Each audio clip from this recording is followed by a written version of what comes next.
The community of Gamakor had quite a lack in internal services, which is water reticulation, sewer reticulation, walking quite a distance to fetch water. Sommige kere dat ons water, sommige kere bly se maar so vir 3 weke sonder water. Gamakor het alles nodig gehad, want ons het niks hier nie. Dit sal baie goed wees om water te hê. Water is die lewe. So 'n kraan oop te draai, sommer in jou huis sal baie beter wees. 'n Toilet wat by jou is, sal baie beter wees.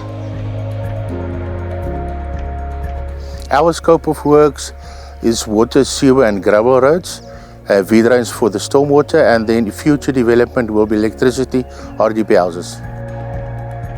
So far we have installed around about 50% of water, 78% of the sewer reticulation, and 25% of the roads has been completed.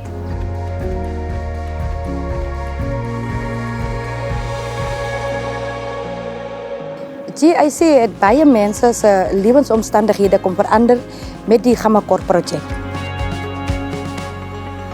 Ek is baie tevrede, want hulle het vir ons kinders kom werk geskep wat nie werk gehad het. Ons het baie jong kinders hier buite wat werkloos was. Want dit is mos net seisoentye wat die kinders kan werk of wat die mense kan werk. Nee, ek voel dit was 'n goeie ding toe hulle inkom toe kry die gemeenskap van Kemus werk. Dit was 'n voordeel en dit is nou nog 'n voordeel vir ons. By this stage, we're around about 72 people out of this community that has been appointed as either a casual worker or a skilled worker, or in meantime also giving them training.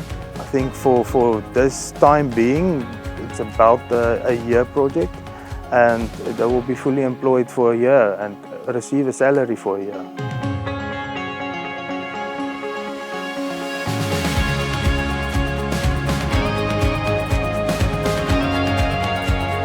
Dit gaan vir ons baie beteken, regtig waar, want om so te lewe is dalk maar nie lekker nie. Ons kinders raak groot en hulle het al groot geraak in hierdie omstandighede. So as daar 'n verandering kan wees, sal dit baie beter wees, regtig waar.